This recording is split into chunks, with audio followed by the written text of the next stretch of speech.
ইয়াকুব মেমন। প্রশ্ন অনেক, ধৃত নাকি নিজে থেকে আত্মসমর্পণ করেছিল মেমন? কোনো সন্দেহ নেই যে মুম্বাই বিস্ফোরণ কাণ্ডের মতো এই ধরনের কদর্য অপরাধের সঙ্গে যারা জড়িত আছেন তাদের কঠোরতম শাস্তি প্রয়োজন। কিন্তু রাজসাক্ষী হবেন এই টোপ দিয়ে সত্যিই যদি কাউকে আত্মসমর্পণ করানো হয়, তাকে ফাঁসিতে চড়ালে আর কেউ আত্মসমর্পণে আগ্রহী হবেন? তো এই প্রশ্ন কোনো সাধারণ যুক্তিবাদীর নয়। এই প্রশ্ন তুলেছেন রয়ের পাকিস্তান ডেস্কের প্রাক্তন প্রধান সেই বি রামান, যিনি কার্যত কাঠমান্ডু থেকে ইয়াকুবকে তুলে আনেন।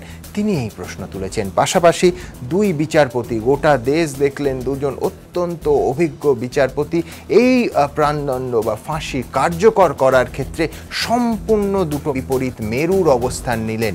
আপনাদের দেখাবো তাও, এবং এর পাশাপাশি ভারতবর্ষের দুর্ভাগ্য যে সমস্ত কিছু নিয়ে যেরকম নির্লজ্জ রাজনীতি চলে, এই বিষয়টি নিয়েও চলছে। একদলের মৌলবাদী, তারা একেবারে সরাসরি অপরাধ এবং শাস্তির সঙ্গে ধর্মকে মিশিয়ে ফেলছে। অন্যদিকে আমরা দেখলাম আমাদের এই মুহূর্তের কেন্দ্রের শাসক দল বিজেপি, সেই বিজেপির সর্বভারতীয় নেতা বলছেন যে যারা ফাঁসির বিরোধিতা করছে তারা দেশদ্রোহী এবং তাদের পাকিস্তান কিংবা সৌদি আরবে পাঠানো উচিত। এই সমস্ত কিছু নিয়ে আমাদের এই বিশেষ পর্ব, আমাদের এখনকার বিষয়। ইয়াকুবের ফাঁসি নিয়ে বিচারপতিদের মতভেদ। কাল সুপ্রিম কোর্টের উচ্চতর বেঞ্চে শুনানি, আপাতত পিছল না ফাঁসির দিন। আলোচনার জন্য আমার একদিকে রয়েছেন সুজাত ভদ্র, মানবাধিকার কর্মী, আছেন জয়ন্ত নারায়ণ চট্টোপাধ্যায়, আইনজীবী, আছেন অধ্যাপক উদয়ন বন্দ্যোপাধ্যায়। আমার অন্যদিকে রয়েছেন বিজেপি নেতা কৃষাণু মিত্র, আছেন সিপিএম নেতা চয়ন ভট্টাচার্য এবং অধ্যাপক মইদুল ইসলাম। সরাসরি আমাদের অন্য স্টুডিওতে রয়েছেন অবসরপ্রাপ্ত অ্যাডমিরাল বিমলেন্দু গুহ। ওদের কাছে যাব, কিন্তু তার আগে সুপ্রিম কোর্টের দুজন অত্যন্ত অভিজ্ঞ মাননীয় বিচারপতি কিভাবে সম্পূর্ণ ভিন্ন মত পোষণ করলেন, এবং আগামীকাল শুনানি হবে উচ্চতর বেঞ্চের তিনজন বিচারপতিকে নিয়ে।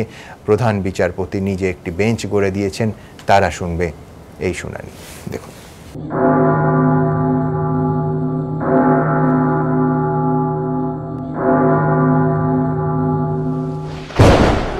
1993 মুম্বাই ধারাবাহিক বিস্ফোরণ কাণ্ডে সাজাপ্রাপ্ত ইয়াকুব মেমনের ফাঁসি রদের আর্জি নিয়ে শুনানি চলাকালীন মঙ্গলবার ফের মতপার্থক্য দেখা দিল সুপ্রিম কোর্টে দুই বিচারপতির মধ্যে।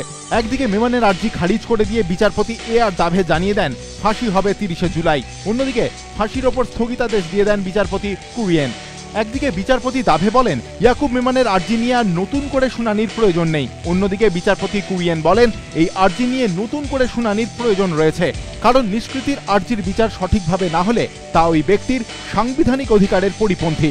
নিজেদের মধ্যে মতপার্থক্যের জেরে বিষয়টি প্রধান বিচারপতি এইচ.এল. দাত্তুর কাছে পাঠিয়ে দেন বিচারপতি দাভে এবং বিচারপতি কুরিয়েন। যদিও ইতিমধ্যেই বৃহস্পতিবার ফাঁসির যেদিন ঠিক হয়েছে তার উপর কিন্তু কোনো স্থগিতাদেশ এখনো দেয়নি সর্বোচ্চ আদালত। उनमें डिफरेंस ऑफ ओपिनियन आ गया है। दैट मीन किसने तो कहा होगा कि घटा दिया जाए, किसने कहा होगा नहीं घटाया जाए, इसीलिए उन्होंने लार्जर बेंच को दे दिया। এদিন বিষয়টি শোনার পর 3 সদস্যের একটি বেঞ্চ গড়ে দেন প্রধান বিচারপতি। এই বেঞ্চে রয়েছেন বিচারপতি দীপক মিশ্র, বিচারপতি পি.সি. পন্থ, বিচারপতি অমিতাভ রায়। মুম্বাইয়ে 257 জন নিরীহের মৃত্যুর জন্য টাডা কোর্টে দোষী সাব্যস্ত ইয়াকুব মেমনের ভাগ্য এখন বিচারপতিদের এই বেঞ্চের হাতে, যা ঠিক হবে বুধবার সকালে। এবিপি আনন্দ। সদা আমি রেয়ারেস্ট অফ দ্য রেয়ার বলবো না, কিন্তু এইভাবে দুজন অত্যন্ত সিনিয়র বিচারপতি সম্পূর্ণ ভিন্ন মত। একজন বলছে যে ইয়াকুবের আবেদন পত্রপাঠ খারিজ করা উচিত, আর দাবে মাননীয় বিচারপতি, আর মাননীয় বিচারপতি কুরিয়ান জোসেফ তিনি বলছেন যে ঠিক উল্টোটা, যে মেননের পিটিশন না শুনে ফাঁসির আদেশ এক্সিকিউটই করা যাবে না। বলছেন যে মার্সি পিটিশন খারিজ করছে, ডিসমিস করার মধ্যে ইরেগুলারিটি ছিল এবং সেই জন্য জুডিশিয়াল প্রসেসটাই কমপ্লিট হয়নি। মানে একেবারে দুটো ভিন্ন মেরুর মতামত। কি বলবেন, কোন দিকে যুক্তির পাল্লা ভারী? নিঃসন্দেহে কুরিয়ান জজ সাহেব যেটা বলেছেন সেটা বারবার উঠে এসছে, কিন্তু শুধু ইয়াকুব মেমনের ক্ষেত্রেই নয়, যখন আফজল গুরুর ক্ষেত্রে হলো তখন উঠে এসেছিল, যখন কাশবের ক্ষেত্রে হলো, কাশবের মার্সি পিটিশন যখন হলো তারপর রিজেক্ট করার পর তার যে আরও অনেকগুলো স্কোপ ছিল যে মার্সি পিটিশন করতে পারে, সে পাকিস্তানের নাগরিক, তার যে ইন্ডিয়ান জুডিশিয়ারিতে যে সুযোগগুলো ছিল কাশবের, সেগুলো তাকে জানানোই হয়নি। ফলে সেখানে একটা বড় প্রশ্ন উঠেছিল যে এই যে একটা মৃত্যুদণ্ড দেওয়ার পর মার্সি ল পার্ডনের জায়গা, এই মাঝখানে অনেকগুলো এরিয়া আছে খুব ওয়েল ডিফাইন্ড নয়, গ্রে এরিয়া আছে।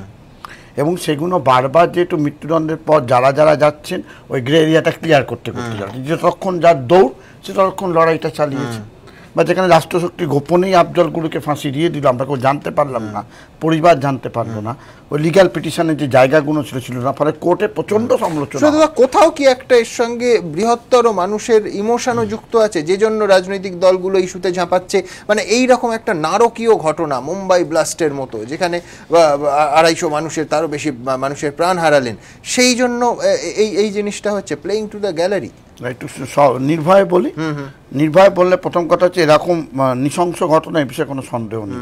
যদি আমাদের মানবাধিকার আন্দোলনে আমরা আর একটা শব্দ ব্যবহার করি, মানবতার বিরুদ্ধে অপরাধ, ওয়ার ক্রাইম, জেনোসাইডের পর একটা নতুন শব্দ 98 সালের পর আন্তর্জাতিক মানবাধিকার আইনে, সেটা মানবতার ক্রাইম, এটা আমি তাও আপনার থেকেও আমি এক ধাপ এগিয়ে বললাম মানবতার বিরুদ্ধে অপরাধ। এই ধরনের অপরাধে যে রাজনৈতিক দলের কথা বলছেন তারা কম বেশি অনেকে যুক্ত। শিখ রায়ট মানবতার বিরুদ্ধে অপরাধ। না, আমি এটা বিশেষ রাজনৈতিক দল বলে দিই, আমি বলছি যে সব রাজনৈতিক পক্ষে সব বিন্দুর মৌলবাদীরা সক্রিয়। অর্থাৎ শিখ দাঙ্কোট শিখ জেনোসাইড মানবতার বিরুদ্ধে অপরাধ। কে করেছে আমি নামটা তুলছি না। 1992 সালে বাবরি মসজিদ ধ্বংসের পর যে পরপর মানুষের দাঙ্গা হয়, কত মানুষ মারা গেছে, সেটাও মানবতার বিরুদ্ধে অপরাধ। গুজরাটের 2002-এর পর যে ধরনের ঘটনা ভারতবর্ষের ছবি উঠে এসছে, তাতেও মানবতার বিরুদ্ধে অপরাধ। সেগুলোর বিচার কি হচ্ছে, পাবলিক কনসায়েন্স কি বলছে, হয় না। তো কোনো বিচার, এটা সাউথ আফ্রিকার কোর্ট, নেলসন ম্যান্ডেলার পরবর্তী সাউথ আফ্রিকার সুপ্রিম কোর্ট অসাধারণ বলেছে। আমি সেই লাইনটা আপনাদের ধরিয়ে দিচ্ছি মাত্র। পাবলিক কনসায়েন্সের মাধ্যমে কোনো বিচার ব্যবস্থা চলতে পারে না। পাবলিক চাইতে পারে পেটাও, পাবলিক চাইতে পারে ডেথ সেন্টেন্স, যেভাবে রোমান যুগে হতো, এই আঙুলটা তুলতে পারে। কোর্ট তার আইনের মাপকাঠির মধ্যে যে সবচেয়ে দুর্বল, সেই মুহূর্তে যে সবচেয়ে দুর্বল, যে মুহূর্তে মেমন ধরা পড়ে গেছে, সুজাত ধরা পড়ে গেছে, আমরা সেই মুহূর্তে সবচেয়ে দুর্বল, আমি অপরাধ করে তাকে যতখানি লিগাল প্রোটেকশন দেওয়া যায়, সাংবিধানিক প্রোটেকশন দেওয়া উচিত। এইটা হচ্ছে এটাই fairness of the judicial system. সেখানে আমি তাড়িত হব না। ফাইন, আমি কৃষ্ণবাবুর কাছে আসবো যে বিজেপি করেন শত্রুঘ্ন সিনহা, তাকে আপনারা পাকিস্তান এবং সৌদি আরবে কবে পাঠাচ্ছেন? এই জন্যই আপনাকে জিজ্ঞেস করছি কৃষাণু, যে ছোটোখাটো কোনো নেতা নয়, সংখ্যালঘু মোর্চার সর্বভারতীয় সম্পাদক আরশাদ আলম তিনি বললেন যে যারা ফাঁসির বিরোধিতা করছেন তারা দেশদ্রোহী, তাদের পাকিস্তান বা সৌদি আরবে পাঠানো উচিত। আপনার শত্রুঘ্ন সিনহা বিরোধিতা করছেন, মহেশ ভাট, নাসির উদ্দিন শাহ, আমি আজকেই দেখছিলাম যে 272 জন, 291 জন রাষ্ট্রপতির কাছে সই করে পাঠিয়েছেন। এই দেশের অত্যন্ত কৃতি স্বনামধন্য মানুষ, তারা দেশদ্রোহী, তাদের সৌদি আরব কিংবা পাকিস্তানে পাঠানো উচিত। কৃষ্ণবাবু, না, এটা তো পার্টির বক্তব্য নয়। কোনো ব্যক্তি যদি এরকম বক্তব্য দিয়ে থাকেন তার উত্তর তিনি দেবেন। এটা পার্টির কোনো স্ট্যান্ড নয়। পার্টি নিন্দা করছে না কেন? পার্টির কোনো স্ট্যান্ড নয়, বলে দিলাম না। পার্টি কি করবে সেটা পার্টির উপর ছেড়ে দিন। পার্টির এখনো অবধি এটা স্ট্যান্ড নয়, পার্টির এটা স্ট্যান্ড নয়। নাম্বার 1।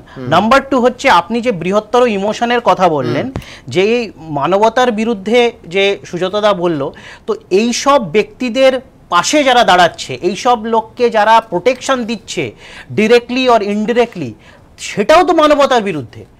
যারা এই যে 257 জন যে ব্যক্তি মারা গেল, তাদের বাড়িতে গিয়ে তাদের মেন্টাল কন্ডিশন, তাদের ট্রমাটাকে কে দেখবে, তাদের লসটাকে কে? কিন্তু আপনি প্রোটেকশন বলতে নিশ্চয়ই আইনত তারা যে ন্যূনতম সাহায্য পাচ্ছে সেটা বলছেন না? আইনত সাহায্য পেয়েছে বলেই তো এতদিন ধরে কেসটা চলেছে। কেসটা 1993 সালের কেস ঘটনা, তারপরে সে ধরা পড়েছে, তারপরে এতদিন ধরে আজকে 2015। তো সেইখানে সে এতদিন তো ট্রায়াল পিরিয়ডই ছিল। এখন কোর্ট যেটা ডিসিশন করবে, কোর্টের ভার্ডিক্ট যদি স্প্লিট থাকে, আবার একটা বেঞ্চ হবে, তারা একটা ইউনানিমাস ভার্ডিক্ট দেবে। সেইখানে এই যে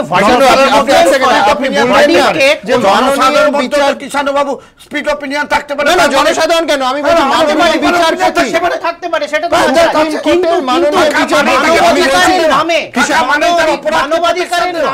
মানবাধিকারের নামে যারা মানবীয় শ্রেণীতে পড়ে না, তাদের পাশে দাঁড়ানো, এইভাবে বৃহত্তর সোসাইটিকে এইভাবে অপমানিত করা এবং তাদেরকে এইভাবে কোনোভাবে এই যে এই টেরার এলিমেন্টস গুলোর কাছে ছেড়ে দেওয়া, এইগুলো, এটা হচ্ছে that is the greater evil এখানে।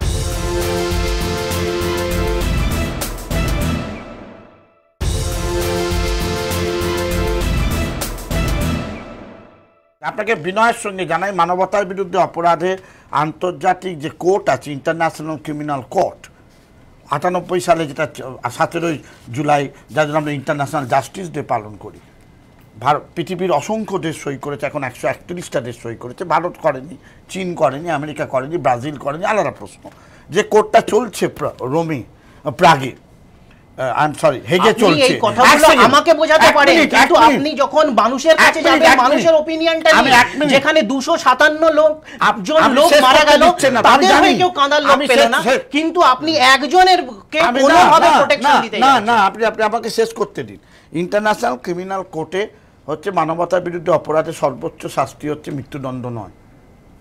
এত বড় পৃথিবী জুড়ে কোর্ট, যেখানে মানবতার 200 কেন, যেখানে হাজার হাজার জেনোসাইড করেছে এরকম লোকেদের, সেখানেও সর্বোচ্চ শাস্তি এতখানি নয়। তার মানে কি আমরা ভিকটিমের পক্ষে নই? কিন্তু এটাতে মানবতার এমন একটা জায়গায় সভ্যতা এসে পৌঁছেছে, আর একটা মানুষকে খুনের মধ্য দিয়ে আর একটা মানবতাকে প্রতিষ্ঠা করা যায়। কিন্তু পাশাপাশি একই রকম ভাবে যেমন আমি বলছি বিজেপি নেতার যে বক্তব্যের তীব্র নিন্দা করছি আমরা, পাশাপাশি তো এটাও নিন্দা করতে হবে যে আসারউদ্দিন ওয়েসি লোকসভার এমপি শুধু নন, তিনি AIMIM এর অত্যন্ত সুপ্রতিষ্ঠিত নেতা। কি বললেন যে রাজীব হত্যার সঙ্গে তুলনা টানলেন, মানে সরাসরি মেমনের কথাটাকে ধর্ম জুড়ে আনলেন। মানে আমি বলছি একই রকম প্রতিক্রিয়া তো দুটো সম্পূর্ণ ভিন্ন মূল্যবাদী গোষ্ঠী। আমি দুটো এক্সট্রিম প্রতিক্রিয়া হচ্ছে, সে বিষয়ে কোনো সন্দেহ নেই। আবার এরকম প্রতিক্রিয়া সুমন বাবু হচ্ছে। আমি বলছি অপরাধ শাস্তির মধ্যে ধর্ম আসবে কেন? বেশ, তাহলে অসীমানন্দর কেসে কেন পাবলিক প্রসিকিউটরকে নির্দেশ দেওয়া হচ্ছে গোসলো ছেড়ে দাও 15 দিন আইন বিভিন্ন জনের জন্য বিভিন্ন দিন প্যারোলে নিয়ে আইন প্যারোলে নিয়ে আসা হয়েছে। কল্যাণ পুরোহিত একই দিন, এবং 2007 ওই ঘটনা কি কম নিন্দনীয়? কম নাকি? কম নিন্দনীয়। সমঝোতা এক্সপ্রেস থেকে শুরু করে একের পর আইন করেছেন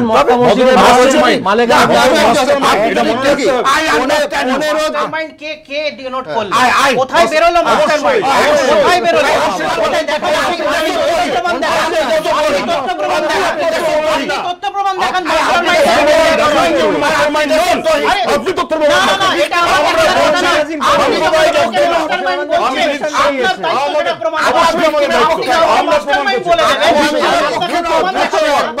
ইয়াকুব মেমনের অংশে আবার ব্যাক করব যে যেখান থেকে এই বিতর্ক শুরু হয়েছিল যে সত্যি তাকে ধরা হয়েছে নাকি নিজে থেকে আত্মসমর্পণ করেছিল মেমন। দেখুন, ইয়াকুব মেমনের ফাঁসি হওয়া উচিত না উচিত নয়, এই প্রশ্নটি অনেকের মনেই তৈরি হয়েছে। কারণ 1993 এর বিস্ফোরণের প্রায় 2 দশক পরও একটি প্রশ্নের উত্তর নিয়ে ধোঁয়াশা রয়ে গিয়েছে।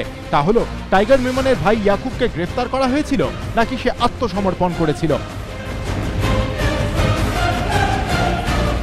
এই প্রশ্নের জবাব খুঁজতে ইয়াকুব মেমনের পরিবারের কাছে এবিপি আনন্দের প্রতিনিধি।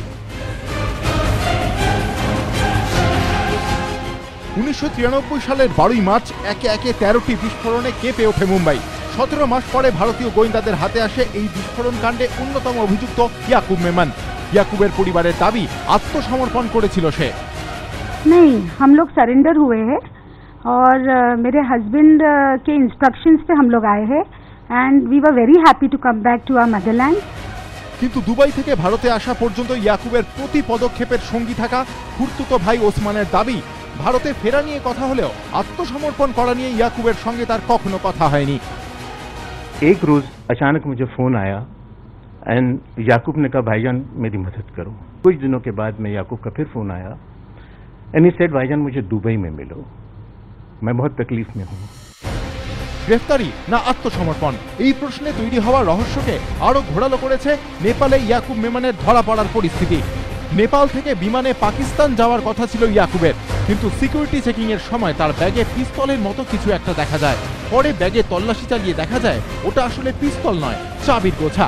কিন্তু ততক্ষণে তার ব্যাগ থেকে ভারতীয় পাসপোর্ট, জঙ্গি কার্যকলাপের সঙ্গে যুক্ত অডিও এবং ভিডিও টেপ উদ্ধার হয়ে গিয়েছে। उन्होंने इकट्ठे किए थे पाकिस्तान में कि कैसे ट्रेनिंग होती है, कैसे वो टेररिस्ट की कैंप बनाते हैं, वो ऑडियो टेप थे। कोई मोहम्मद रफी के गानों की ऑडियो टेप नहीं थी। This was evidence that he had collected for government of India. এরপরই ভারতের হাতে তুলে দেওয়া হয় ইয়াকুবকে। ইয়াকুবের পর পালা ছিল তার পরিবারের। ইয়াকুব জানিয়েছিল তার পরিবার দুবাইতে আছে। पीआई से मुझे फोन आया and then they call me in Delhi. I went there, I met Yakub there and then he was worried very much about his family. बहुत ही परेशान था. इससे भाईजान कैसे भी करके आप जाइए और इनको सबको लेकर आइए. ইয়াকুবের খুড়তুতো ভাই ওসমানের দাবি, সিবিআই এর কথা অনুযায়ী তিনি দুবাইয়ে যান ইয়াকুবের পরিবারকে ফিরিয়ে আনতে। এরপর ইয়াকুব মেমনের বাবা, দুই ভাই, বৌদি এবং তাদের বাচ্চাদের দিল্লি আনেন ওসমান। সেখানেই তাদের গ্রেফতার করা হয়। সন্তান সম্ভাবা হওয়ায় সে সময় দুবাইয়ে থেকে গিয়েছিলেন ইয়াকুবের স্ত্রী রাহিন। পরে ভারতে ফেরেন তিনি। आई कुडंट गेट राहीन बिकॉज राहीन के हाथ में छोटी सी बच्ची थी और उसका पाकिस्तानी पासपोर्ट इंडोर्समेंट के लिए गया था, तो then she could not come. এভাবেই 3 দফায় ইয়াকুব মেমনের গোটা পরিবার ভারতে ফেরে। করাচিতে থেকে যায় শুধু দাদা টাইগার এবং আইয়ুব। ধরা পড়ার পর আজ অব্দি ইয়াকুব একটাই দাবি করে আসছে, সে নিজেই ধরা দিয়েছিল। এমনকি ইয়াকুবের অনেক ঘনিষ্ঠ দাবি করেন আইএসআই এবং দাদা টাইগার সম্পর্কিত বহু তথ্য গোয়েন্দাদের হাতে তুলে দিয়েছে সে। এই প্রসঙ্গেই প্রয়াত র অফিসার বি রমনের 2007 সালে লেখা একটি আর্টিকেলও সামনে এসেছে। রয়ের পাকিস্তান ডেস্কের তৎকালীন প্রধান রমন লিখেছিলেন, কাঠমান্ডু থেকে ইয়াকুবকে ধরার পর সে তদন্তকারী সংস্থাগুলিকে সাহায্য করেছিল এবং নিজের পরিবারের অন্যান্য সদস্যকে পাকিস্তান থেকে ভারতে ফিরিয়ে এনেছিল। ফাঁসির সিদ্ধান্ত কার্যকরী করার আগে এই বিষয়গুলি বিবেচনা করা উচিত।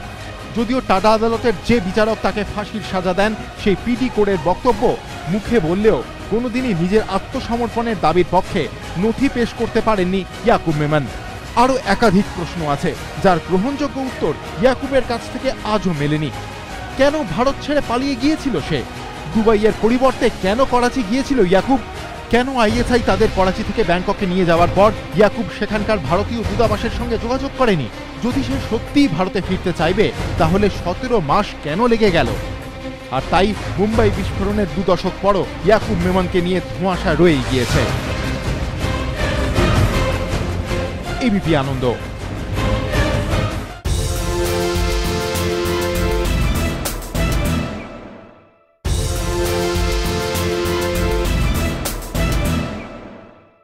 জয়ন্ত, এই যে গোটা তদন্ত এবং বিচার প্রক্রিয়া কোথায় কোথায় মনে হচ্ছে যে প্রশ্নের অবকাশ আছে, নাকি এটা এতটাই ঠাস বুনটের যে এটা নিয়ে যুক্তির প্রশ্ন তোলা যায় না? না, এটা খুব গুরুত্বপূর্ণ কথা যে টাডা কোর্টে বিচার শুরু হলো এবং তারপরে ভারতীয় দণ্ডবিধি অনুযায়ী দেশদ্রোহিতা সাজা তাকে দেওয়া হলো। যাই হোক, নিম্ন আদালত সাজা দিল এবং তারপরে আস্তে আস্তে করে উচ্চতম আদালতে অবধি সেই ফাঁসি সাজাটা বহাল থাকলো। এরপরে সে 2টো রিভিউ পিটিশন করলো, দুটোই খারিজ হলো। কিউরেটিভ পিটিশন হলো, খারিজ হলো। এরপরে একটা মজা হলো, ফাঁসির এক্সিকিউশনের স্টেজে এসে মামলা করলো। আর সেখানে মহামান্য বিচারপতি দাভে এবং মহামান্য বিচারপতি কুরিয়ান জোসেফ দুজনে ভিন্ন মত পোষণ করলেন। মহামান্য বিচারপতি দাভে বললেন আর কোনো অপশন নেই, অল ফোরামস এক্সস্টেড। কিন্তু 3টে জিনিস সবার চোখ এড়িয়ে গেল। সেটা হচ্ছে যে বেঞ্চ রিভিউ পিটিশন খারিজ করলো, কিউরেটিভ পিটিশন শোনার সময়ও তাদের ইনক্লুড করা উচিত ছিল। 1, 2 হলো মহারাষ্ট্র গভর্নমেন্ট এই ডেথ ওয়ারেন্টটা ইস্যু করার সময় কিউরেটিভ পিটিশনটা কিন্তু স্টিল পেন্ডিং ছিল সুপ্রিম কোর্টে। আর 3 নম্বর, মার্সি পিটিশন মহারাষ্ট্র গভর্নমেন্টের কাছে মুভ করা হয় মাননীয় গভর্নরের কাছে, সেটাও কিন্তু এখনো পেন্ডিং। অর্থাৎ এই খুঁটিনাটি বিষয়গুলো সম্ভবত সবার চোখ এড়িয়ে যাচ্ছে। অর্থাৎ জয়ন্ত, আমি এখানে একবার ইন্টারাপ্ট করব, সেটা হচ্ছে যারা এই রায়ের নজির দেখিয়ে বলছেন যে এখন কিছু বলা মানে হচ্ছে সুপ্রিম কোর্টের রায়কে অপমান করা, তারা একেবারে নির্জলা মিথ্যে কথা বলছে। না, একেবারে ঠিক। এখানে মহামান্য সুপ্রিম কোর্ট একাধিক সুপ্রিম কোর্টের অবজারভেশন আছে যে criticising a judgment itself is not a crime in democracy. মানে যতক্ষণ না আমি সেটা ভেস্টেড ইন্টারেস্ট কিংবা ম্যালাফাইড ইন্টেনশনে রায় দেওয়া হয়েছে, যতক্ষণ না এটা বলছি ততক্ষণ তোমরাও তো বহু অনুষ্ঠানে এসে বলো যে দুর্ভাগ্যজনক রায়। এই নজিরটা চাই না, কারণ এরকম নজির হয়ে গেলে কিন্তু ভবিষ্যতে বহু মানুষ একেবারে তাদের ফাঁসি দিয়ে দেওয়া হবে। অর্থাৎ এটা কিন্তু যেন নজির না হয়ে যায়। কাজেই একটা মানুষকে, যে কথাগুলো বারবার উঠছিল যে তিনি আত্মসমর্পণ করেছেন নাকি তাকে রাজসাক্ষী হবে বলে ডেকে আনা হয়েছে, এগুলোরও কিন্তু যথাযোগ্য বিচার হওয়া সম্ভব আর প্রয়োজন। আর একটা কথা বলবো যে অতি সম্প্রতি একটা রায় বেরিয়েছে, আমরা সেটা জার্নালেও পড়লাম, যে রাজীব গান্ধী হত্যার কেসে স্রেফ 2 দশক ধরে এই অভিযুক্তরা কাস্টাডিতে ছিল বলে তাদের কিন্তু ফাঁসি সাজা থেকে কনভার্ট হয়ে গেছে যাবজ্জীবন কারাদণ্ডে। আমি যে কথাটা কৃষ্ণবাবুর কথার প্রেক্ষিতে বলবো, এখানে কিন্তু অভিযুক্তদের পাশে কেউ দাঁড়াচ্ছে না, তাদের হয়ে কেউ তাদেরকে কেউ প্রোটেকশনও দিতে চাইছে না। এটা বীর রামানের যেটা আপনি যেখানে দেখানো হলো সেটা 2007 সালে, এতদিন 2015-তে 8 বছর সেটাকে কি করা হচ্ছিল, তাহলে সেটা কোর্টের সামনে কেন প্রডিউস করা হলো? প্রোটেকশনের কথা বলছে না, মনে রাখবেন আবেগ আর আইন কিন্তু একসাথে চলে না, দুটো একেবারে ভিন্ন। আমি আবেগের বশে আমি আবেগের কথা বলছি না, আমি বলছি এই যে আর্টিকেলটা বীর রামানের আর্টিকেলটা 7-8 বছর ধরে কোথায় ছিল, সেটা ভার্ডিক্টের পর কেন উনি নিজে চাকরি করেছেন, উনি তো দণ্ডে ভুগেছেন, সেটা পাবলিশ হয়েছে, এখনো পর্যন্ত অথেন্টিক উনি বার করতে চাননি। ওনার কথাটা কি এই ভার্ডিক্ট বেরোনোর আগে মানে উনি বলেননি?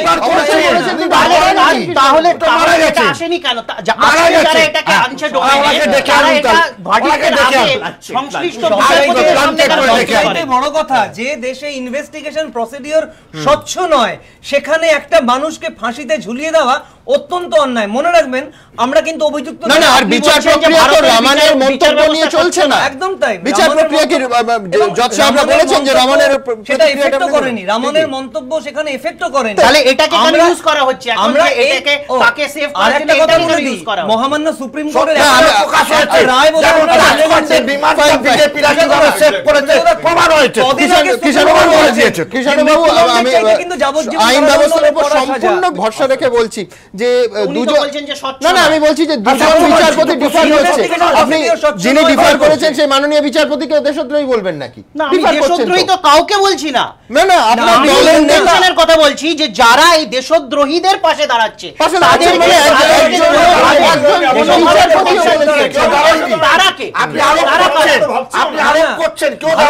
সংবিধানে সুযোগ সুবিধা দেওয়া আছে, একজন মানুষকে দিতেই হবে। আমি দ্রুত একবার দেখব, কোনো সন্দেহ নেই, হ্যাঁ 257 জন পরিবার, কোনো সন্দেহ নেই যে প্রায় নজিরবিহীন অপরাধ করেছিল এই মুম্বাই ব্লাস্টের সঙ্গে যারা যুক্ত ছিল তারা। দেখুন, ইয়াকুব নয়, ফাঁসি দেওয়া হোক টাইগার মেমনকে। টুইটারে এই কথা লিখে কদিন আগে বিতর্কের ঝড় তোলেন সালমান খান। পরে সালমান নিজের কথা ফিরিয়ে নিলেও তার টুইট বিতর্ক ফের একবার সংবাদ শিরোনামে এনে দেয় দুটি নাম, টাইগার মেমন, ভাই ইয়াকুব মেমন। ডোংরির কাড়িয়াচালির 200 স্কোয়ার ফিটের একফালি রুমে বড় হয় টাইগার ইয়াকুবরা।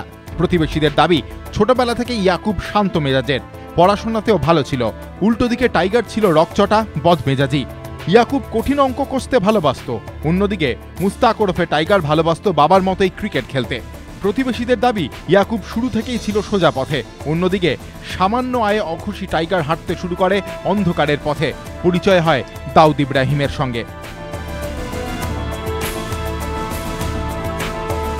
ইয়াকুব ইংরেজি মাধ্যম স্কুলে পড়াশোনা শেষ করে এমকম করার পর চার্টার্ড অ্যাকাউন্টেন্সি পাশ করে। অন্যদিকে টাইগার ধীরে ধীরে জাঁকিয়ে বসতে শুরু করে অন্ধকার জগতে। অনেকে এমনটাও দাবি করেন পরিবারের প্রতি আনুগত্যের জেরেই ধীরে ধীরে দাদা টাইগারের হাওলার ব্যবসা দেখভালের সঙ্গে জড়িয়ে পড়ে ইয়াকুব। মেমন পরিবারের ঘনিষ্ঠদের দাবি বাবরি ধ্বংসের পর হওয়া হিংসায় পুড়িয়ে দেওয়া হয়েছিল টাইগারের অফিস। তার বদলা নিতেই মুম্বাইয়ে ধারাবাহিক বিস্ফোরণের ছক কষে টাইগার। দাউদের এক ঘনিষ্ঠ গোয়েন্দাদের জানান মুম্বাইয়ে ধারাবাহিক বিস্ফোরণের ব্লুপ্রিন্ট তৈরি হয়েছিল দুবাইয়ের ডনের বাড়িতে। সেই বৈঠকে ছিল টাইগার মেমনও।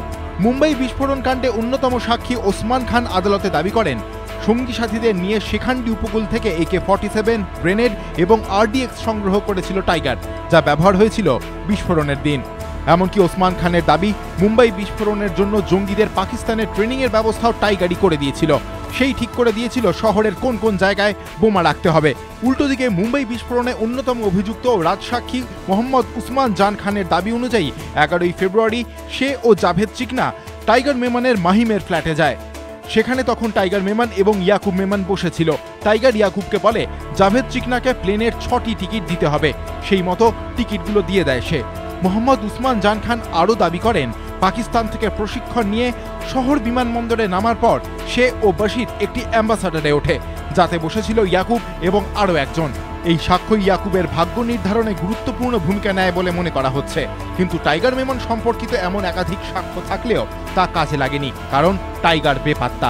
ভাই ইয়াকুবের সামনে এখন যখন ফাঁসির দড়ি, তখন দাদা টাইগার বহু দূরে করাচিতে বিলাসবহুল জীবনযাপন করছে। এবিপি আনন্দ। জয়নবাবু, আপনার দল চালাবে কে? সীতারাম ইয়েচুরি, প্রকাশ কারাত, বৃন্দা কারাত সবাইকে তো বিজেপি পাকিস্তান নয় সৌদি আরবে পাঠিয়ে দেবে, সবাই ফাঁসির অপোজ করেছে। আমরা গর্বিত যে একমাত্র আমরাই ভারতবর্ষের, আপনারা জানিয়ে রাখি এখনো পর্যন্ত রাজনৈতিক দল, কৃষ্ণবাবু বলছেন এখনো পর্যন্ত একটা দলের তরফে বিবৃতি আসেনি যে এটা দলের কথা নয়, ভদ্রলোকের ব্যক্তিগত কথা। আমি বলছি, আমি খুব গর্বিতভাবে জানাচ্ছি যে আমার পার্টি সিপিআইএম এর পক্ষ থেকে এই ইয়াকুব মেননের যে ফাঁসি, সেই ফাঁসির বিরোধিতা করে বলা হয়েছে যে অনেক তথ্য চাপা পড়ে যাবে যদি সেই ফাঁসি হয়ে যায়। আমরা তাই বলছি যে আরও প্রকৃত অপরাধী থেকে চিহ্নিত করার জন্য ঠিকভাবে সঠিক বিচার হোক, এটা আমরা ফাঁসির বদলে আপনাদের পার্টি কি নীতিগতভাবে মৃত্যুদণ্ডের বিরুদ্ধে? নীতিগতভাবে মৃত্যুদণ্ড অনেকটা বড় প্রশ্ন। আমরা এই আজকে আলোচনাটা কিন্তু সুজাতদা মৃত্যুদণ্ডের পক্ষে বিপক্ষে আলোচনা করতে চাই। এই মুহূর্তে দাঁড়িয়ে 2015 দাঁড়িয়ে যে কোনো সভ্য সমাজ মৃত্যুদণ্ডের বিরোধিতা করবে। রাষ্ট্র যদি হত্যাকারী হয় সেটা আমরা ধনঞ্জয় ইস্যুটা একটু অন্যরকম ইস্যু ছিল, আপনি ভালো করে জানেন, আপনি ভালো করে জানেন, গুড়বেন না, ইয়াকুব মেনন ধনঞ্জয় গুড়বেন না, ওটা না, আরে আপনি অসীমানন্দ বলতে পারেন,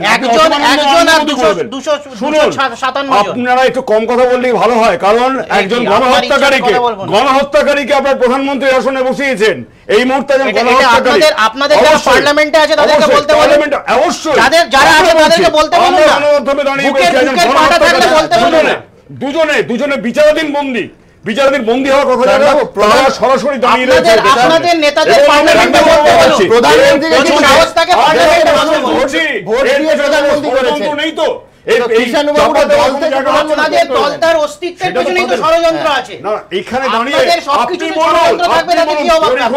ইয়াকুব মেননকে ফাঁসি দিচ্ছেন কেন? টাইগার মেননকে পৌঁছানো যাচ্ছে না? 22 বছর বিজেপির আমলে কেন আপনাদের মুখ্যমন্ত্রী এবং তার স্ত্রী যেই নাটক মুখ্যমন্ত্রীর দায়িত্ব আমরা অভিনষ্ট করেছিলেন সেটা আমরা ভুলি। পার্টির হয়ে নেমেছিলেন, যদি পার্টির হয়ে দ্রুত অ্যাডমিরাল গুহর কাছে যাব। এক সেকেন্ড জয়ন বাবু, অ্যাডমিরাল গুহ, আপনার কাছে জানতে চাইবো রাজনৈতিক বিতর্কের বাইরে বেরিয়ে যে অনেকেই বলছেন যে ইয়াকুব মেনন যেহেতু তিনি রাজসাক্ষী বা তিনি আত্মসমর্পণ করেছেন, এটা কোথাও একটা ব্রিচ অফ ট্রাস্ট, তাকে ফাঁসি দেয়া, কোথাও কি মনে করেন যে আদৌ কোনো সারবত্তা আছে এই আর্গুমেন্টের? না, প্রথম কথা যেটা রাজসাক্ষী দেওয়ার কথা হচ্ছে সেটা কিন্তু এখন একটু সরব হয়ে উঠেছে, এর আগে এটা ছিল না। কিন্তু যেটা আমি আজকে আসার আগে পড়লাম 20 বছরের ইতিহাস সংক্ষেপে যদি দুটো জিনিস বেরিয়ে আসে, ইয়াকুব মেনন যে যতগুলো মিটিং হয়েছিল কিন্তু যায়নি দুবাইতে, যতটা লিখিতভাবে আছে, যারা এই ব্যাপারে গবেষণা করেছেন তারা হয়তো ভালো বলতে পারবেন। দ্বিতীয় কথা হচ্ছে যখন 2 বছর আগে রায় দেওয়া হলো, ওর সঙ্গে যারা 10 জন ছিল তাদের কিন্তু লাইফ ইমপ্রিজনমেন্ট দেওয়া হলো। আমি জানি না তারা কি গুরুত্বপূর্ণ একটা অন্যায়সঙ্গত কাজ করেছিল। আজকে যেখানে ইয়াকুব মেনন আছে, সে রাজসাক্ষী হয়ে আসুক কি নিজেই এসে ধরা দিয়েছিল রাজসাক্ষী না হয়েও, কথা যেটা বেরোচ্ছে যে আমার যতদূর মনে হয় যখন আজকের বিশেষ করে যখন সুপ্রিম কোর্টের বিচারপতিদের ভেতরে একটা দ্বিমত হয়েছে, কোথাও হয়তো একটু খাবি রয়ে গেছে এই গবেষণা করতে, মানে যারা এই ব্যাপারে যাঞ্চ করেছেন তাদের ব্যাপারে। আমার মনে হয় হঠাৎ করে হয়তো ফাঁসি দেওয়াটা পরশুদিন নাও সঙ্গত হতে পারে, তবে সেটা আমরা কালকেই জানতে পারবো যখন 3 বেঞ্চের বসবেন তারা বলবেন। তবে এটা ঠিক, যতটুকু আমি সমস্ত যারা যাঞ্চ করেছেন তাদের আমি মন্তব্য পড়িনি। আমি আবার বলছি, আমি এই 20 বছরের ইতিহাস আমি সংক্ষেপে পড়েছি, অন্তত 2 দিন ধরে, কালকে এবং আজকে। কিন্তু উনি নিশ্চয়ই জড়িত ছিলেন, অন্যায় কাজ করে সে সম্বন্ধে কোনো সন্দেহ নেই। কথাটা হচ্ছে তার জন্য কি সমস্তভাবে আমরা ন্যায়গতভাবে এগিয়েছি, সেইটি আমাদের দেখতে হবে।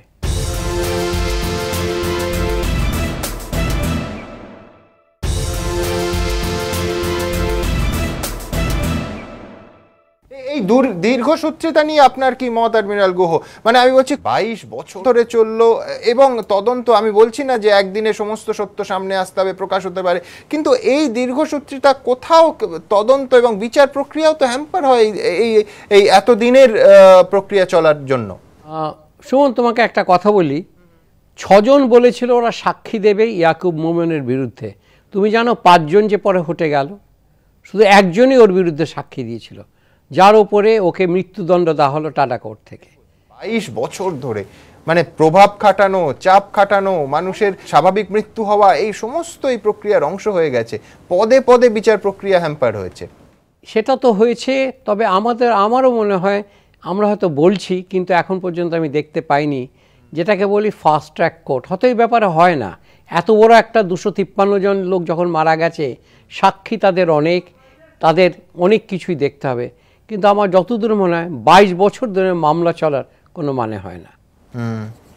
সত্যি 253 জন মানুষের মৃত্যু ঘটিয়েছিল সেই 93 সালের মার্চ মাসের যে নারকীয় ঘটনা। আবার বলছি, দেখব একবার। ইয়াকুব মেমনের ফাঁসি ঘিরে টানাপোড়েন আরও একবার মনে পড়িয়ে দিচ্ছে 1993-এর মুম্বাই বিস্ফোরণের কথা। 1993, আজ থেকে 22 বছর আগের ঘটনা। ভারতের ইতিহাসে সবচেয়ে ভয়ানক জঙ্গি হামলা। সুপরিকল্পিতভাবে বাণিজ্য নগরীর 13টি গুরুত্বপূর্ণ জায়গায় পরপর বিস্ফোরণ। লক্ষ্য যত বেশি সম্ভব মানুষকে মারা এবং মুম্বাইকে কাঁপিয়ে দিয়ে ভারতীয় অর্থনীতির কোমর ভেঙে দেওয়া। ফিরে দেখা 22 বছর আগের সেই ব্ল্যাক ফ্রাইডে। দুপুর 1টা থেকে বিকেল 4:30 প্রথম বিস্ফোরণ ঘটে বম্বে স্টক এক্সচেঞ্জে। তারপর একে একে মাহিমের মৎস্যজীবীদের কলোনি, জাভেরি বাজার, প্লাজা সিনেমা, সেঞ্চুরি বাজার, কথা বাজার, hotel sea rock, air India building, hotel Juhu centaur, ওল্ডি, পাসপোর্ট অফিস, শহর এয়ারপোর্ট। বিস্ফোরণে ছিন্ন ভিন্ন হয়ে গিয়েছিল 257 জনের দেহ। আহত হয়েছিলেন প্রায় 700 জন। তদন্তে নেমে প্রথমেই নাম উঠে আসে দাউদ ইব্রাহিমের, সেই সঙ্গে টাইগার মেমন। তদন্তকারীরা জানান পাক গুপ্তচর সংস্থা ISI এর মদতে মূলত এই দুজনেরই চক্রান্তের ফসল মুম্বাই বিস্ফোরণ। কিন্তু দাউদ কিংবা টাইগার মেমনের নাম উঠে এলেও তারা ততক্ষণে নাগালের বাইরে। কেউ দুবাইয়ে, কেউ পাকিস্তানে। চাঞ্চল্যকর তথ্য হল, সূত্র মারফতে জানা যায় বিস্ফোরণের কয়েকদিন আগে গুল্লু নামে এক ছিচকে দুষ্কৃতীকে গ্রেফতার করে পুলিশ। গুল্লু টাইগার মেমনের উদ্যোগে পাকিস্তানে গিয়েছিল অস্ত্র ও বোমার প্রশিক্ষণ নিতে। সে নাকি জেরায় জানিয়েছিল যে মুম্বাই বিস্ফোরণে তোড়জোড় করা হচ্ছে, কিন্তু গুল্লুর কথাকে সম্ভবত গুলবাজি ধরেই তাতে গুরুত্ব দেয়নি পুলিশ। আর গুল্লু পুলিশের কাছে মুখ খুললে সব ভেস্তে যাবে এটা আঁচ করেই নাকি বিস্ফোরণের দিন এগিয়ে এনেছিল টাইগার মেমন। মুম্বাই বিস্ফোরণের তদন্তে নেমে দাউদ কিংবা টাইগারের খোঁজ না পেলেও আরও একাধিক জনকে গ্রেফতার করে পুলিশ। 2006-এ বিচারক PD কোরের টাডা আদালত 129 জন অভিযুক্তের মধ্যে 100 জনকে দোষী সাব্যস্ত করে। এর মধ্যেই ছিল ইয়াকুব মেমন সহ মেমন পরিবারের 4 সদস্য। ইয়াকুবের ফাঁসির সাজা হয়, যা নিয়ে এখন টানাপোড়েন চলছে। ইয়াকুবের দাবি সে আত্মসমর্পণ করেছিল, আর তাই যদি সত্যি হয় তাহলে বিশেষজ্ঞদের একাংশের বক্তব্য সেক্ষেত্রে ভবিষ্যতে আর কেউ ইয়াকুবের মতো নিজে থেকে এগিয়ে এসে তদন্তকারীদের সাহায্য করার আগে 10 বার ভাববে। এছাড়াও বহু দেশই প্রত্যর্পণের ক্ষেত্রে শর্ত রাখে যে অভিযুক্তকে মৃত্যুদণ্ড দেওয়া যাবে না, যেমনটা আবু সালেমের ক্ষেত্রে পর্তুগাল সরকার রেখেছিল। তাই আত্মসমর্পণের পর যদি ইয়াকুব মেমনকে ফাঁসি দেওয়া হয়, সেক্ষেত্রে এমন ধারণাও তৈরি হতে পারে যে নয়াদিল্লি বিশ্বাসভঙ্গ করল, যা আগামী দিনে অন্য কোনো অভিযুক্তের প্রত্যর্পণের ক্ষেত্রে বাধা হয়ে দাঁড়াতে পারে বলে মত পর্যবেক্ষকদের একাংশের। এটা আমার মনে হয় একটা বড় ব্রিচ অফ ট্রাস্ট। ভবিষ্যতে কিন্তু রয়ের পক্ষে বা আইরির পক্ষে মুশকিল হয়ে যাবে এই সমস্ত লোককে বিশ্বাস করিয়ে বা তাদের কনফিডেন্সে এনে এত বড় ষড়যন্ত্রের উদ্ঘাটন করতে, রহস্য উদ্ঘাটন করতে। এটা খুব সমস্যার ব্যাপার হবে। 22 বছর আগে ঘটলেও মুম্বাই বিস্ফোরণের ক্ষত আজও দগদগে। দাউদ টাইগার মেমনদের নিরাপদ বিলাসবহুল জীবনযাপনের খবর সেই ক্ষতে প্রতিনিয়ত নুনের ছিটে দেয়। ABP আনন্দ।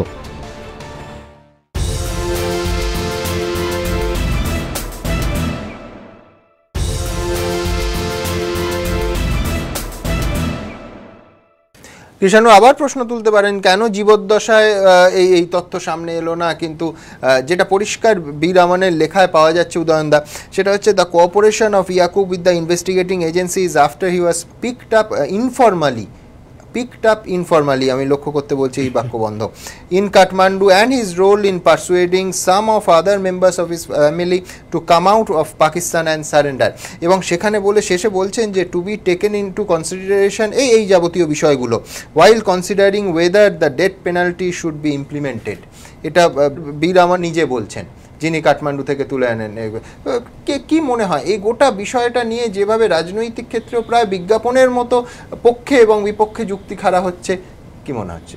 দেখুন, আমি যেটা বলতে চাই সেটা হচ্ছে যে সুপ্রিম কোর্টের তাদের ভার্ডিক্ট তারা কালকে কি দেবেন সেটা আমি সেটা নিয়ে কোনো মন্তব্য করতে চাই না, কিন্তু আমার বক্তব্য হচ্ছে যে আজকে রাজসাক্ষী হওয়ার প্রসঙ্গটা উঠছে, ভারত সরকার কিন্তু বলছে যে তাকে ধরা হয়েছিল, অর্থাৎ সে রাজসাক্ষী হয়নি। একদম, এখন রাজসাক্ষী হলেও সে আর যদি বলা হয় যে তার যে এনকোয়ারি করা হয়েছিল সেই প্রসেসের মধ্যে কোনো ভুল ছিল, বিচারপতি নিজে বলছেন না, এই দুটোর কিন্তু একসাথে মেলে না।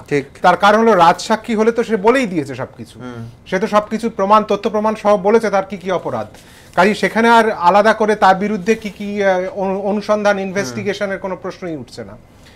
আমার মনে হয় এখানে একটা মানে ডেসপারেশনের জায়গা রয়েছে, যারা ফাঁসির পক্ষে বলছেন বা ভারতীয় রাষ্ট্র যে ফাঁসির পক্ষে খুনি খুব তাড়াহুড়ো করে দেওয়ার পক্ষে, একটা ডেসপারেশন যে রাজসাক্ষী হলেন তিনি যাদের নাম বললেন টাইগার মেমন এবং বিশেষত দাউদ ইব্রাহিম, তাদেরকে তো ধরা যাচ্ছে না, তাদেরকে তো আনা যাচ্ছে না, কাজেই আমাকে এমন কিছু একটা দেখাতে হবে, এমন কিছু একটা শো করতে হবে যে স্টেট ইজ অ্যাক্টিং, অর্থাৎ রাষ্ট্র কাজ করছে, রাষ্ট্র শক্তিশালী, অর্থাৎ তাকে ইয়াকুব মেমন সে রাজসাক্ষী হোক বা না হোক আমি জানি না, কারণ আমার কাছে প্রমাণ নেই, তাকে ফাঁসি দিতে হবে।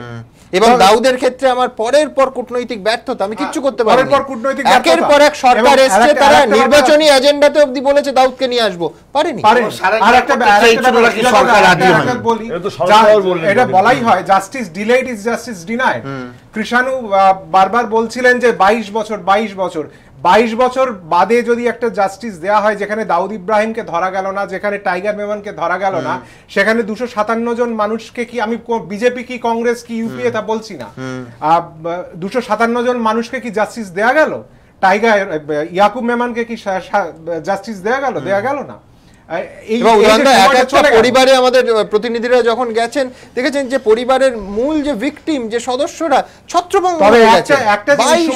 একটা জিনিস সুমন, যেহেতু একটা আলোচনার পরিষদ তৈরি হয়েছে, এই ক্ষেত্রে ইয়াকুব মেমনের ভাগ্য ভালো আফজাল গুরুর থেকে, কারণ আফজাল গুরুর ফাঁসি হয়ে যাওয়ার পরে আমরা পরের দিন জানতে পেরেছি ইয়াকুব মেমনের ফাঁসি নিয়ে আমরা অন্তত দেশজোড়া বিতর্ক পেয়েছি, এবং সেই বিতর্কের সূত্র ধরে বলতে চাই যে সবকিছুর ইতিহাসটা 1993 সাল থেকে শুরু হয়নি। অমর আকবর অ্যান্টনির মুম্বাই, সে মুম্বাইকে আমি 2002 এর গুজরাট দাঙ্গার কথা বলতে চাইছি না, আমি দিল্লির শিখ রায়টের কথা বলতে চাইছি না, একটা পার্টিকুলার কেসে যেহেতু আলোচনা চলছে, সেই মুম্বাইকে একটা কসমোপলিটন শহরকে কিভাবে কমিউনালি বিভাজন করা হয়েছিল, সাম্প্রদায়িক বিভাজন করা হয়েছিল, বাবরি মসজিদ ধ্বংসের পর যে 1 মাস ধরে যে দাঙ্গা চলেছিল তার প্রেলিউড হিসেবে, সেটাকে কেউ বলছেন না, কেউ একবারের জন্য বলছেন না শ্রীকৃষ্ণ কমিশনের একটা রেকমেন্ডেশন কেন মেনে নেওয়া হয়নি? কেন 2008 সালে শিবসেনার একজন এমপিকে অ্যারেস্ট করার পরে কয়েকদিনের মধ্যে তাকে ছেড়ে দেওয়া হয়, কোনো শাস্তি দেওয়া হয়নি? অর্থাৎ এই প্রত্যেকটা ঘটনা কিন্তু আপনাকে এমন একটা জায়গায় নিয়ে যাচ্ছে, এমন একটা মানসিক অবস্থায় নিয়ে যাচ্ছে যেখানে মনে হচ্ছে, আমি ধর্মের কথা তুলছি না, আমি সাম্প্রদায়িক পরিস্থিতির কথা তুলছি না, মনে হচ্ছে কিছু সফট টার্গেট ধরে তুলে আনছে রাষ্ট্র এবং সেইটাকে সে সামনে দেখাচ্ছে তার শক্তির বিজ্ঞাপন হিসেবে।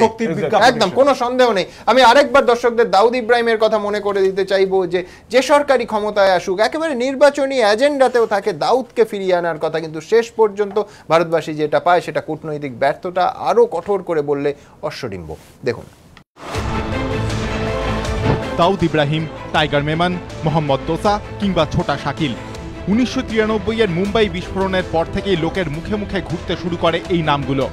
মুম্বাইয়ের ডোংরির মুসাফির খানার এক যুবক রাতারাতি মোস্ট ওয়ান্টেড হয়ে ওঠে, নাম দাউদ ইব্রাহিম কাসকার। তারপর বহু বছর কেটে গিয়েছে, কিন্তু দাউদ এখনো অধরা। নয়াদিল্লির মসনদে যখনই যে ক্ষমতায় আসে তখনই শোনা যায় দাউদকে দেশে ফেরানোর গরম গরম প্রতিশ্রুতি। কিন্তু হিন্দি ছবির পর্দায় দাউদকে ভারতে আনা গেলেও বাস্তবে তা হয় না।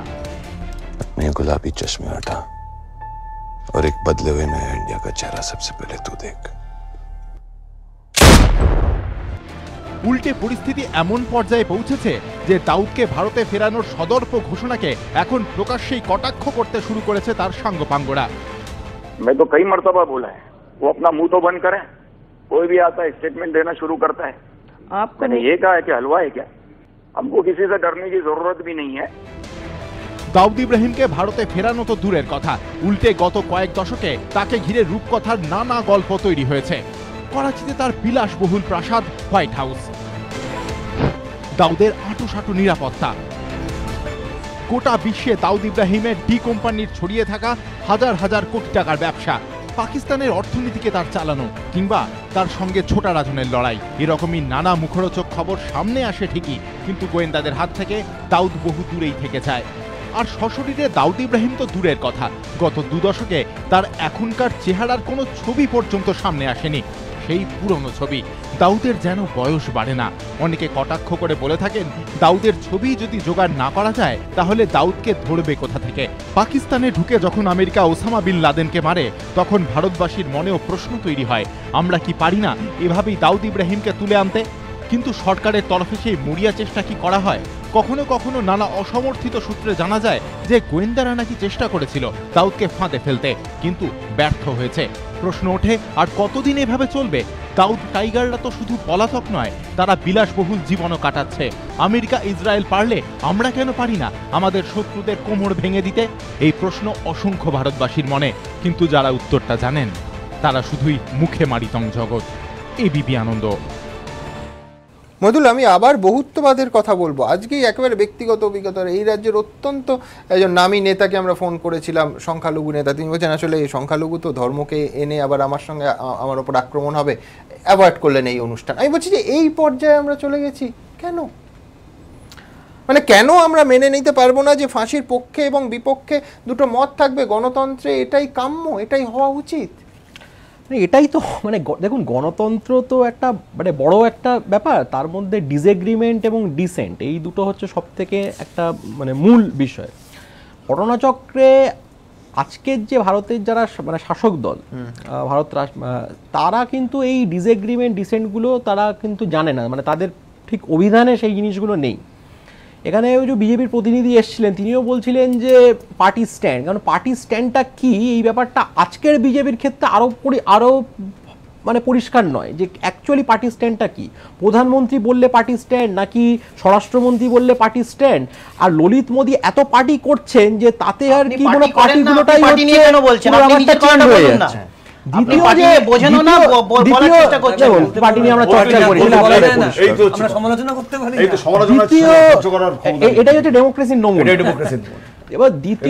দ্বিতীয় যে জিনিসটা হচ্ছে, দেখুন কয়েকটা জিনিস আপনাকে বুঝতে হবে। দেখুন, ফাঁসির পক্ষে কি বিপক্ষে আজকে এই ডিবেটটা আমরা এখানে করছি না, ঠিক আছে? এখানে অনেকেই আমরা হচ্ছে ফাঁসির বিপক্ষে, কিন্তু অনেকে আবার যারা ফাঁসির পক্ষে থাকতে পারে, সেটাও হতে পারে। মানে সেটাও গণতন্ত্রে একটা ডিবেট হওয়া উচিত, সেটাও সেই কালচার অফ ডিবেটটাও থাকা উচিত। ইয়াকুবের ফাঁসি বললো দুজন বিচারপতি ডিফার করছে না, অ্যাবসলিউটলি ডিফার করছে। আমার কাছে প্রশ্নটা আরেকটা অন্য একটা স্তরের প্রশ্ন, সেটা হচ্ছে যে ফেয়ারনেসের যেমন একটা প্রশ্ন থাকবে, তেমন একটা ইকুইটিরও একটা প্রশ্ন থাকবে, মানে ইকুয়াল রেট্রিবিউশনের একটা জায়গা থাকবে। সেটা হচ্ছে কোথায়? আপনি মালেগাঁও ব্লাস্ট এবং সমঝোতা এক্সপ্রেস ব্লাস্ট, মক্কা মসজিদ ব্লাস্ট এবং তার সঙ্গে নান্দেড়ের ব্লাস্ট, আজমের শরীফ ব্লাস্ট, এই সমস্ত ব্লাস্টগুলো এগুলো সবকটাই সন্ত্রাসবাদী হচ্ছে ঘটনা, এবং সেখানে হচ্ছে সংঘ পরিবারের লোকজন হচ্ছে অভিযুক্ত। এই নিয়ে হচ্ছে বিভিন্ন খবরের কাগজ, ম্যাগাজিন এই সব নিয়ে চর্চা হয়েছে।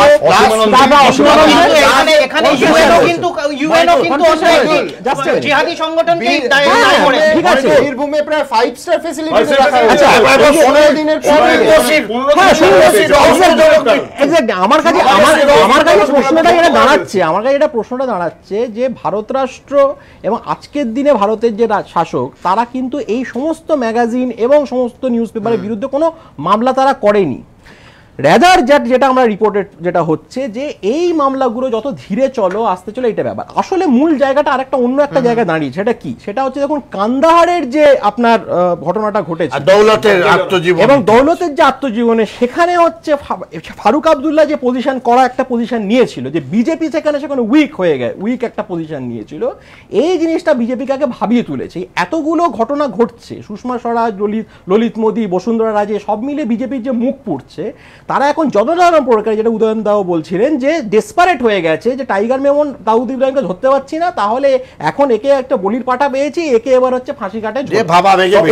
এইটা হচ্ছে তার একটা মূল একটা জায়গা। আমরা আবার ডেভিড হেডলেকে কি বলবেন? ডেভিড হেডলেকে তো আনতে পারছেন না, আমি বলছি যে এটাও তো আপনাকে দেখতে হবে। এবার আরেকটা অদ্ভুত ব্যাপার যে বিজেপি এখন কোথাও না কোথাও একটা ইসলামিক শরিয়া মানতে চলছে, মানে তারা বলছে ইসলামিক শরিয়া বলছে মৃত্যুদণ্ড দাও, এও বলছে মৃত্যুদণ্ড দাও, মানে এটা খুব আইরনিক। নিঃসন্দেহে আমরা ফাঁসি বা মৃত্যুদণ্ড সেটা থাকা উচিত না এই বিতর্কে আমরা আনলেন, এটা আপনারা অফ কোর্স না, আমি দেশের সংবিধান, আরে রেয়ারেস্ট অফ রেয়ার কে, আমি দ্রুত একবার দেখে নেব। 292 জন স্বাক্ষর করে রাষ্ট্রপতির কাছে ফাঁসির বিপক্ষে তাদের মত দিয়েছেন। দেখাবো 1993 এর মুম্বাই বিস্ফোরণে দোষী সাব্যস্ত ইয়াকুব মেমনের ফাঁসি হওয়া উচিত না উচিত নয়, এই প্রশ্নেই এখন সরগরম গোটা দেশ। একদিকে যখন ফাঁসি নিয়ে চূড়ান্ত রায়ের জন্য সুপ্রিম কোর্টের দিকে তাকিয়ে সবাই, তখন রাষ্ট্রপতির কাছে ইয়াকুবের প্রাণভিক্ষার আর্জি জানালেন বিভিন্ন ক্ষেত্রের বিশিষ্টজনেরা। 291 জনের স্বাক্ষরিত এই আর্জিতে সই রয়েছে মণিশঙ্কর আইয়ার, সীতারাম ইয়েচুরি, প্রকাশ কারাট, বৃন্দা কারাট, টি রাজা, নাসিরুদ্দিন শাহ, মহেশ ভট্টের মতো ব্যক্তিত্বদের। এমনকি ইয়াকুবের হয়ে রাষ্ট্রপতির কাছে প্রাণভিক্ষার আর্জি জানিয়েছেন বিজেপি সাংসদ শত্রুঘ্ন সিনহা এবং বিজেপি থেকে বহিষ্কৃত রাম জেঠমালানিও। প্রণব মুখোপাধ্যায়ের কাছে তাদের আবেদন, ফের একবার বিবেচনা করা হোক ইয়াকুব মেমনের প্রাণভিক্ষার আর্জি। প্রসঙ্গত এর আগে ইয়াকুব নিজেই রাষ্ট্রপতির কাছে প্রাণভিক্ষার আর্জি জানিয়েছিলেন। 2014 সালে তার সেই আর্জি খারিজও করে দিয়েছিলেন প্রণব মুখোপাধ্যায়। এই পরিস্থিতিতে ফের একবার ইয়াকুবের প্রাণভিক্ষার আর্জি নিয়ে তার কাছে বিশিষ্টজনেরা। কদিন আগে ইয়াকুবের ফাঁসির বিরুদ্ধে সরব হয়ে বিতর্কের ঝড় তুলেছিলেন বলিউডের ভাইজানো। শনিবার গভীর রাতে 51 মিনিটে একে 14টি টুইট করে তিনি লেখেন, টাইগারকে ধরে ফাঁসি দেওয়া হোক, ওর ভাইকে নয়। একজন নির্দোষ মানুষের মৃত্যু মানে মনুষ্যত্বের মৃত্যু। এমনকি ইয়াকুবের দাদা টাইগারকে উদ্দেশ্য করেও সালমান লেখেন, ভাইয়ের ফাঁসি হচ্ছে, কিছু তো বলো যে তুমি ছিলে, সত্যি ভাই হোক তো তোমার মতো। পাকিস্তানের প্রধানমন্ত্রী নওয়াজ শরীফের কাছে টাইগার সম্পর্কে তথ্য দেওয়ার আর্জিও জানান তিনি। যদিও একজন ফাঁসির সাজাপ্রাপ্তের হয়ে প্রকাশ্যে এভাবে সওয়াল করার জন্য বলিউড তারকার বিরুদ্ধে সরব হন অনেকেই। এমনকি সংবাদ মাধ্যমকে দেওয়া প্রতিক্রিয়ায় সলমানের বাবা সেলিম খানও বলেন, নিজের মত প্রকাশের অধিকার সবারই আছে, কিন্তু কেউ যদি কোনো বিষয় নিয়ে কিছু না জানে তাহলে সেই বিষয়ে তার মতের কোনো গুরুত্ব নেই। সলমান এই বিষয়ে বিশেষ কিছু জানেন না। এরপরই বিতর্কের মুখে নতুন করে টুইট করে আগের মন্তব্যের জন্য ক্ষমা চান সালমান। তিনি বলেন, আমি কখনোই বোঝাতে চাইনি ইয়াকুব নির্দোষ। আমি টুইট করে বলেছিলাম টাইগারের অপরাধের জন্য টাইগারকে ফাঁসি দেওয়া হোক, ইয়াকুবকে নয়। সালমান এও লেখেন যে বাবা সেলিম খানের কথা মতোই তিনি আগের টুইট প্রত্যাহার করে নিলেন, যাতে কোনো ভুল বোঝাবুঝি তৈরি না হয়। যদিও ততক্ষণে অবশ্য তোলপাড় হয়ে গিয়েছে গোটা দেশ। এরই মধ্যে 1993-এ অসংখ্য মানুষের মৃত্যুর জন্য দোষী সাব্যস্ত ইয়াকুবের ফাঁসির আদেশের সঙ্গে অনেকে ধর্মকেও জুড়ে দেওয়ার চেষ্টা শুরু করেছেন। AIMIM এর সাংসদ আসাউদ্দিন ওয়েসির দাবি, মুসলিম বলে ইয়াকুবকে ফাঁসি দেওয়া হচ্ছে। পাল্টা সুর চড়িয়ে বিজেপি সাংসদ সাক্ষী মহারাজ মন্তব্য করেন, যারা ভারতীয় বিচার ব্যবস্থাকে সম্মান করতে পারেন না তারা পাকিস্তানে যান। जो राष्ट्र का सम्मान नहीं कर सकते, भारत के संविधान का सम्मान नहीं कर सकते, यहाँ की न्यायपालिका का सम्मान नहीं कर सकते, ऐसे लोगों को हिंदुस्तान में रहने का अधिकार नहीं है। रास्ता खुला हुआ, पाकिस्तान जा सकते हैं। কিন্তু সন্ত্রাসবাদ কিংবা সন্ত্রাসবাদীর কি কোনো ধর্ম হয়? এর সঙ্গে কেন ধর্মকে জোড়া হবে? প্রশ্ন অসংখ্য সাধারণ মানুষের। এবিপি আনন্দ। আমাদের আজকের সময় শেষ, কিন্তু এই বিতর্ক চলবেই। আমরা শুধু চেয়েছিলাম যে বিভিন্ন অংশ, বিভিন্ন দৃষ্টিকোণ আছে একটি বিষয়ের, সেই বিভিন্ন দৃষ্টিকোণ আপনাদের সামনে তুলে ধরতে, পাশাপাশি কোনো বিশেষ দৃষ্টিকোণের মানুষকে দেশদ্রোহী বলা কিংবা সৌদি আরব কিংবা পাকিস্তানে প্রেরণ করা বা উল্টো দিকের অন্য ক্ষেত্রের যে ধর্ম মৌলবাদী আক্রমণগুলো হচ্ছে, একেবারে অপরাধ এবং শাস্তির সঙ্গে সরাসরি ধর্মকে মিশিয়ে দেওয়া হচ্ছে, তার বিরুদ্ধেও একটা প্রতিবাদ রাখা। আপনার সঙ্গে আবার দেখা হবে আমি শুধু যেতে যেতে মনে করিয়ে দেবো, আগামী শুক্রবার নৃশংস অপরাধের শাস্তি ফাঁসি, চোখের বদলে চোখই একমাত্র সমাধান, এটা আমাদের যুক্তিতক্ক বলে যে বিশেষ বিতর্ক সভার আমরা আয়োজন করি তার বিষয়। এর পক্ষে এবং বিপক্ষে এই শহরের বিশিষ্ট মানুষরা কথা বলবেন। আমাদের আজকের মতো সময় শেষ, ভালো থাকবেন সবাই, শুভরাত্রি।